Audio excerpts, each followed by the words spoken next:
So we've had the much-awaited meeting between former U.S. House Speaker Nancy Pelosi and her delegation, as well as a delegation of U.S. House of Representative members with the Dalai Lama. This was a much anticipated meeting that's just happened today, and it has major foreign policy implications, I think, for America, for India, for China, and for the Tibetan cause more generally. So we'll just break down what's been happening. You've probably been seeing this a lot on your headlines, and you might want to understand what exactly is going on, what exactly is planned during this visit, and how does it impact the foreign policies of the various countries. So we're going to break that down for you.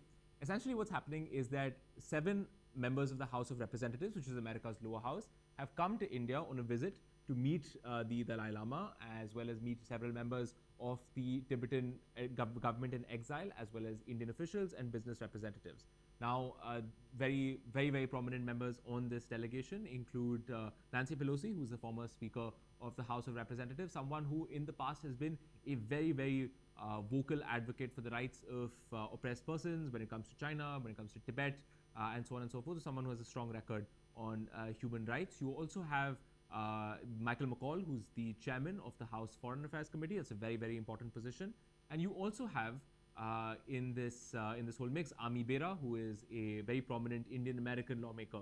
So 7 lawmakers who have come to Dharamshala to come and meet the Dalai Lama. They came yesterday. They met the Tibetan government in exile. They also met with so yesterday they met with they went to the Tibetan parliament, which is also in exile. They met with the top leaders of that parliament. They also expected to meet with the Central Tibetan Administration, which is the government in exile, and also this morning they've also met with the Dalai Lama. So it's been a very interesting series of meetings where this is coming off the back of the United States government passing 2 major pieces of legislation, a major piece of legislation called the Resolve Tibet Act. And what that essentially means is that it is calling on China and the government of Tibet in exile to have a discussion, an open and free discussion about the future of Tibet, granting Tibet more autonomy and more rights. It's been passed by the United States House of Representatives as well as the Senate, so the lower and the upper house.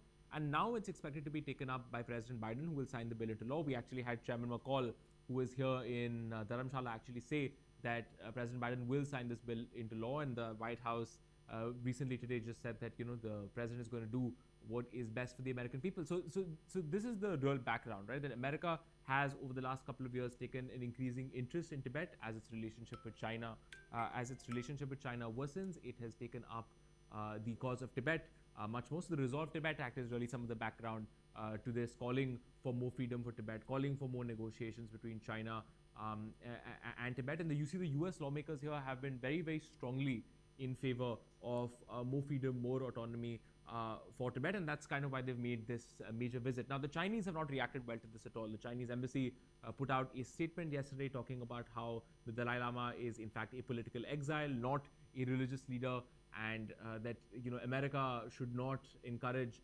those with separatist tendencies against the Chinese. They also called Tibet Xizang, which is their name for the province of what they call the province of Xizang, but it's their name for Tibet.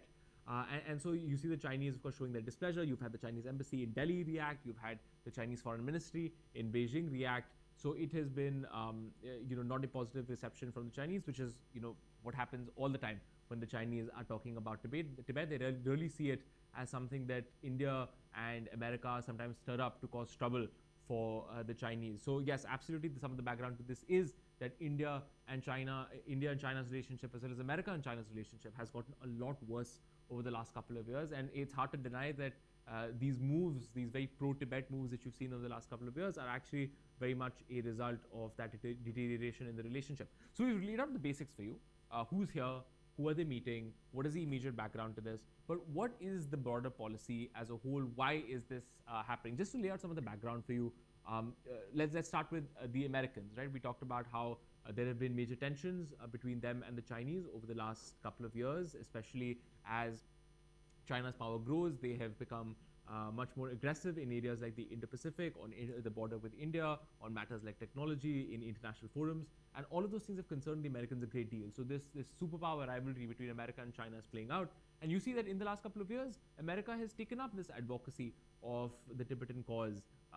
Some people call it a Tibet card. Other people say that, of course, you shouldn't refer to Tibet in this particular fashion. But regardless, you've seen America take a greater interest in this issue. For example, you've had the Americans take in a large number of Tibetan refugees who have established a community in the United States, and now you have the Resolve Tibet Act, which is pushing the Americans, which is pushing the Chinese on Tibet. You also have America taking on other human rights legislation regarding what's happening in China.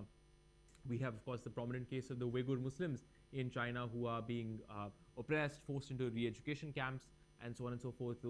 That's news that I'm sure you all have already heard about. And America has taken up that issue with a great deal of vigor and has taken a lot of focus on it. Their lawmakers, their institutions of government are very focused on trying to ensure that China is pressures placed on China to improve the situation in what's happening in Xinjiang. So you see this. So with America, a lot of the motivation people say, of course, is that America does, in its own telling at least, like to reach out on human rights and democracy issues around the world. But also you have this background of America taking in more Tibetan refugees and also talking to more countries like India about Tibet policy in order to put slightly more pressure on China, given how bad their relationship is. Now, India has been, a party to this for the last 60 years. Remember that the Dalai Lama has been in India since 1959. That's a very, very long time ago, 65 years now.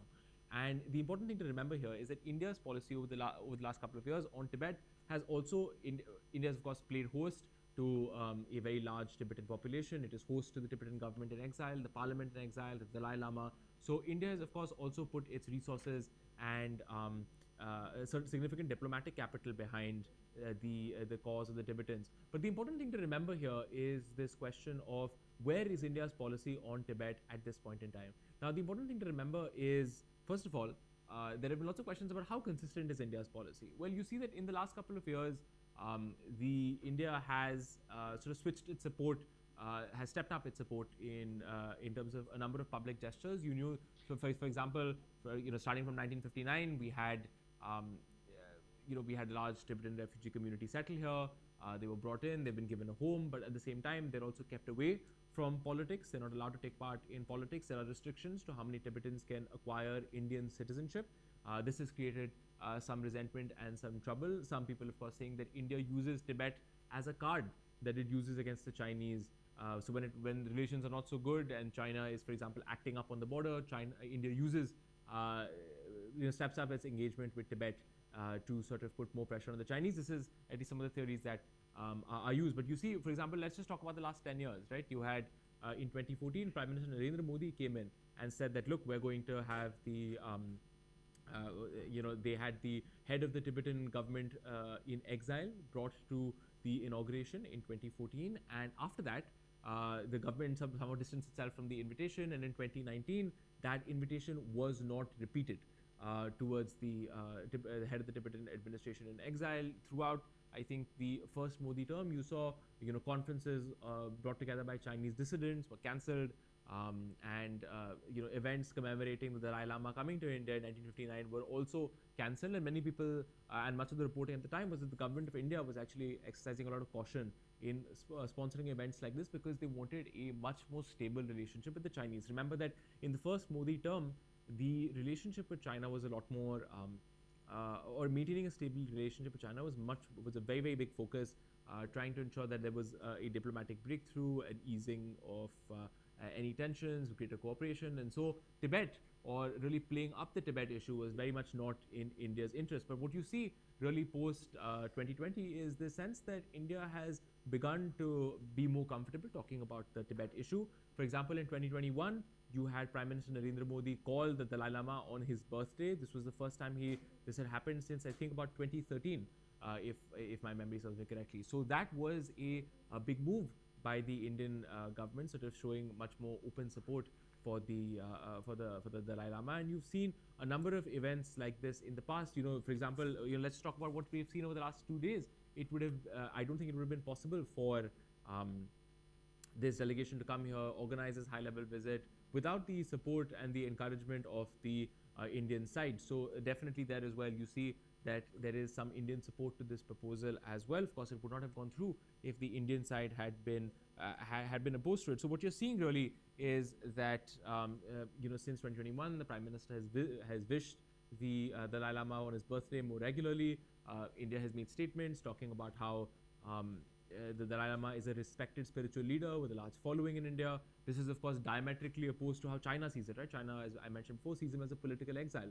So you see that India also, while it's still cautious about how it sees Tibet, has become more comfortable with this idea of slightly stepping up its support more in public, being seen, being more comfortable, being seen associated, being seen and to be associated with the Tibetan cause in the last couple of years, which many people suspect has a lot to do with how much China's relationship has also deteriorated. And of course, this is likely a topic of conversation between India and America as well, because the two countries now have significantly shared interest when it comes to pressuring China and also working to, in many ways, contain China's influence in this part of the world. So absolutely, Tibet definitely falls into one of those shared areas of interest for the two countries, and it has been for the last 50, 60 years. I don't have to go, I could go back 60 years and tell you that, India used to be, there were, of course, lots of reports and historical records talking about the collaboration that existed between India